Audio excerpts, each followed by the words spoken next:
morning, everyone. Well, apart from it's raining. It's raining at last! Hooray! I have the new Drift Ghost X, which I'm testing out. They could have come up with a different name. It should really be called the Stealth 3, I think. Because the Ghost X just sounds too much like the Ghost S, and people might mishear you when you're talking about it. Anyway, minor details.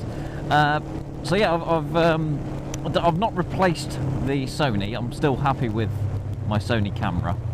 So my reasons for getting the Ghost X, after pretty much saying I'd had enough of drift not too long ago, I like to be recording all the time. Like, you know, when lorries just pull out on you. Yeah, when I'm not planning to actually make a video, I like to be recording, just in case, you know. And although the Sony has, you know, superior video quality and all these good features, that all comes at a price, and that is battery life. It doesn't have much.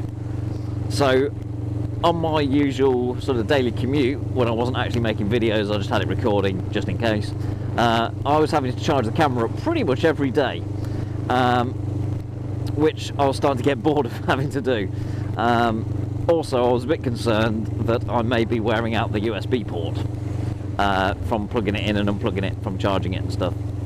I'm sure the Sony would be fine, but there's other cameras that have developed issues over time where the USB port's broken just from overuse.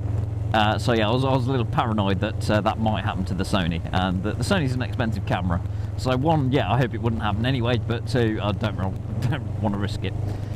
So I thought I'll get another camera just for my commuting.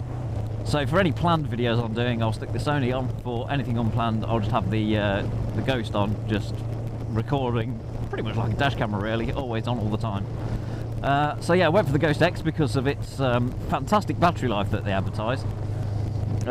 4 or 5 hours battery life as standard, which is pretty impressive to start with. But then you've also got the extended battery option as well, which gives it 8 hours. I should be able to do a week's commuting easily without having to charge the camera up at all. So that's the idea. I will do a full review, of course. I've got loads of reviews I need to do. In fact, yeah, be warned, lots of reviews are coming when I get around to actually doing them. So I've still got to do a review of this helmet. I've still got to do a review of the Sony camera. I've got to do a review of the Tello drone, review of the Ghost X, and yeah, whatever else I've forgotten. There's quite a lot out there that I need to do. So hopefully I can find the time to get all those done at some point. So my first overall impressions of this camera are good. It sounds like Drift have listened to some feedback that was given by the motovlogging community about what they'd like from a camera. Still a shame they've gone with what everyone else is doing and switched to a USB microphone. So you can't just plug a 3.5mm mic in like a normal person. You have to go through a USB to 3.5mm adapter. That is not all bad because at least they supply the adapter with the camera, unlike the new GoPro where it's something you have to buy extra, and I don't think it's very cheap, and you can't use any old mic adapter, you have to use the GoPro one. So yeah, that's a bit of a rip-off on GoPro's part, if you ask me. Also, not only that, it's also big and bulky. So you got the new Session camera. Nice, tiny, small form factor camera with mic ability, but you need the mic adapter with it. This bloody bulky cable sticking out of it, it just sort of defeats the purpose of having a small form factor camera.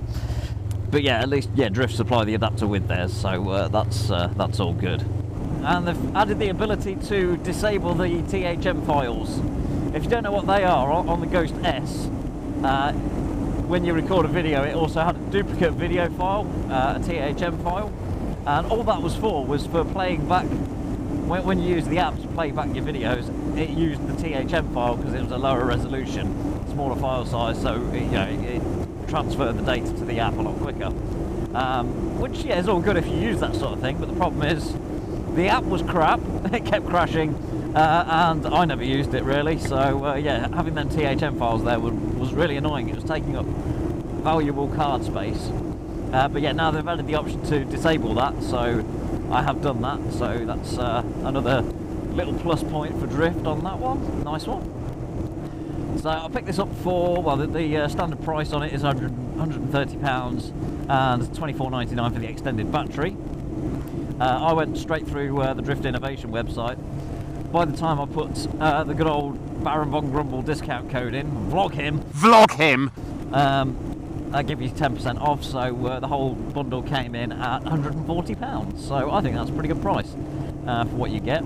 Yeah, the only downside really is it doesn't do 60 frames per second at 1080p. But this is a budget camera really, so if I really wanted to use 60 frames per second, I can always drop down to 720p resolution and it'll do 60 frames on that.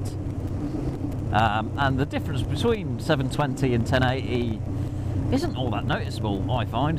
It's a shame that there's still it still creates multiple clips. It creates a new clip every, well, about 20 minutes if you use the high bitrate mode, which I'm doing.